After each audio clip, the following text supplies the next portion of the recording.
advice and accept instruction. And in the end, you will be wise.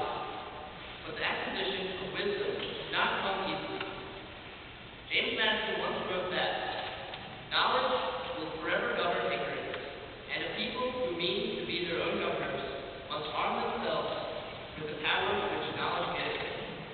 Francis Bacon was more something when he wrote in 1597 that knowledge is power.